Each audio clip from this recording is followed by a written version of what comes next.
Obafemi hajar habis anaknya William Regal. Joe Hendry rendahkan Trick Williams. Stephanie Fakir dan Jordynne Grace berhasil bekerja sama. Dan masih banyak lagi. Selamat datang di NXtra, di mana kita akan nge-recap dan nge-review episode NXT minggu ini tanggal 14 Mei 2025. NXT hari ini dibuka sama si penantang yang baru, Myles Borne. Dia langsung ngomong ke penonton, kayaknya dia bukan favorit utama waktu Battle Royale minggu lalu. Dan ya, kita bahas aja sekalian nih. Dia punya disabilitas karena dia itu agak tuli. Pendengarannya nggak 100% dan itu juga ngaruh ke cara dia ngomong. Tapi dia nggak mau dikenal cuma karena itu. Dia pengen dikenal sebagai orang yang bisa ngelawan segala rintangan. Dan walaupun dia nggak bisa dengar dengan jelas, di Battleground nanti dia bakal dengar satu hal. Namanya dipanggil sebagai juara NXT yang baru. Langsung muncul Ethan Page yang udah muak banget sama yang melo-melo gini. Dia ngerasa cukuplah drama sentimentalnya. Ethan pengen title shot itu dipertaruhkan hari ini juga. Charlie Dempsey setuju, katanya ide bagus tuh. Terus Eva keluar buat resmiin. Menurutku ini promo yang bagus banget buat Myles Borne. Akhirnya dia buka soal disabilitasnya dan kita jadi ngerti kenapa dia beda pas lagi dengerin atau lagi ngomong. Tapi di ring dia solid banget. Smoothnya tuh udah mirip-mirip kayak Randy Orton. Langsung aja ke Obafemi versus Charlie Dempsey. Oba nggak pakai basa-basi, langsung lebar Dempsey keluarin pakai kekuatannya. Begitu balik ke ring, Dempsey sempat kasih serangan ke kepala dan ngelock head scissors. Tapi begitu dia coba arm scissor, Oba malah ngangkat dia gitu aja terus banting dengan fall from grace untuk memenangkan pertandingan. Pertandingan yang oke banget buat nunjukin kekuatan sang NXT Champion, tapi juga kredit buat Charlie Dempsey, anaknya William Regal.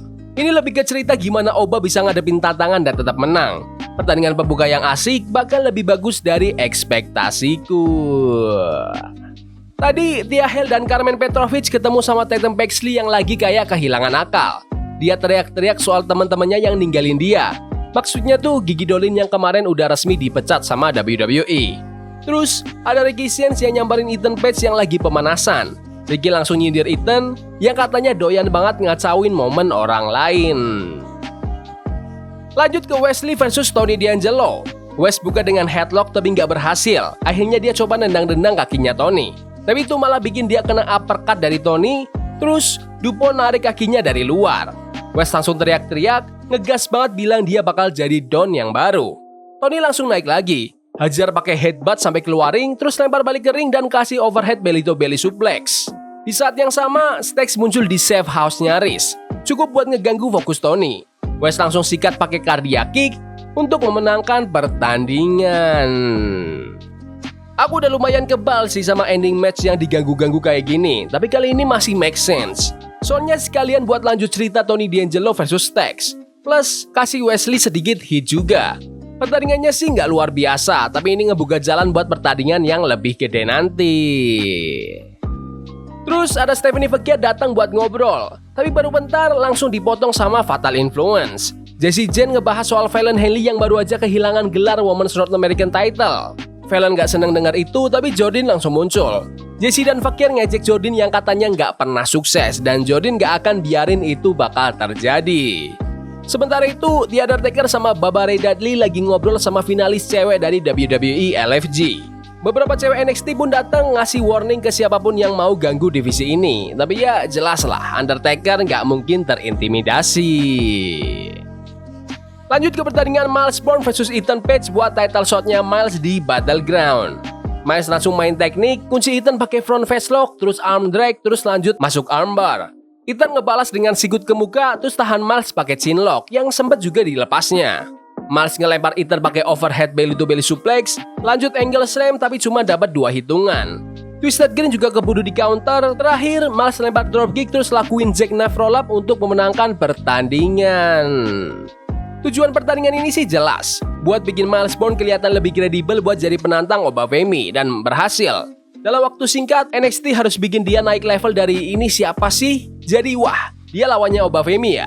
Dan sejauh ini, Myles nunjukin performa yang mantap. Shawn Legacy masih kesel karena kalah minggu lalu di Battle Royale.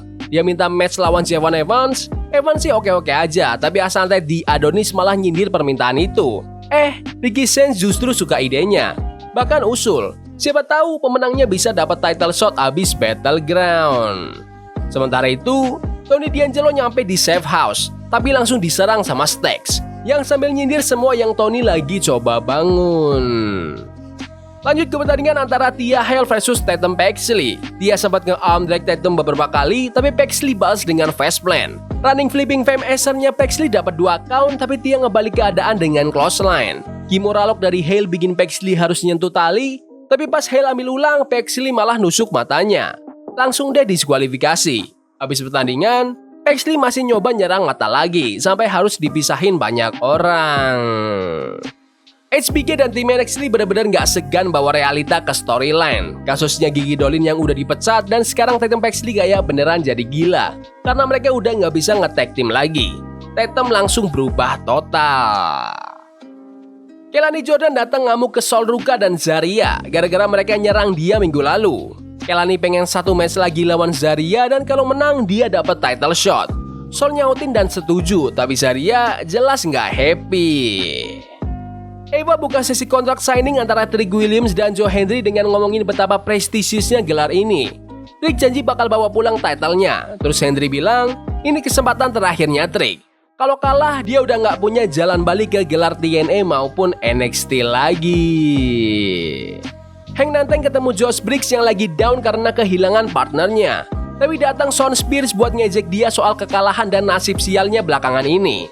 Briggs malas dengerin dan kelihatannya dia siap ngajak Shawn Spears adu di ring. Langsung aja ke main event, Jordynne Grace dan Stephanie Fugger versus Fatal Influence. Pertandingan ini penuh dinamika. Jordynne mulai duluan, backdrop dan clothesline Fallon Henley. Tapi tiba-tiba Fugger nge-tag dirinya sendiri masuk. Dia kasih springboard crossbody ke Henley, tapi langsung diganti Jen yang kasih snap suplex. Fugger sempat kena dominasi di pojokan, tapi bisa fight balik. Jen hajar dia lagi buat 2 count. Terus giliran Jordynne masuk ring dan langsung beresin, tapi malah Fatal Influence yang dapat momentumnya. Jordynne ngelindungin Fugger dari double team terus ngelawan sendiri. Akhirnya, Jordynne hajar Henley pakai Juggernaut Driver untuk memenangkan pertandingan. Habis match, Jordynne angkat tangan Fugger, tapi langsung dipotong sama info Ethan Page yang nyerang Ricky Sainz di backstage. Jordynne Grace dan Stephanie Fugger saling lihat kayak udah makin siap buat saling hajar di Battleground besok. Ini pertandingan yang seru. Jordynne Grace dan Stephanie Fugger yang awalnya kayak nggak cocok, mulai nemuin ritme bareng. Fatal Influence kelihatan makin ada retakan. Kalau mereka pecah, jujur aja nggak banyak yang bakal dukung mereka. Tapi arah ceritanya ke situ sih. Cerita Grace Fugger emang nggak terlalu fresh, tapi cukup solid buat ngebawa mereka ke Battleground. Secara keseluruhan, episode NXT hari ini emang fokus banget ke siapin Battleground cepet-cepet. Dan buat yang seketat ini, mereka lumayan berhasil. Masih banyak yang harus diberesin minggu depan sih, tapi episode ini tuh langkah penting buat nyusun semua bidak di papan. Aku sih puas. Tapi menurut kalian gimana NXT hari ini? Bagus? Gak bagus? Komen di kolom komentar. Yaudah gitu aja video hari ini. Jangan lupa like dan subscribe ke channel ini, karena aku pengen 15.000 subscriber di bulan ini. Tolong bantu. Yes boy. See you. Love is a game we play incognito. Forbidden fire on Nico. Bunny for love we can hold. I wish we were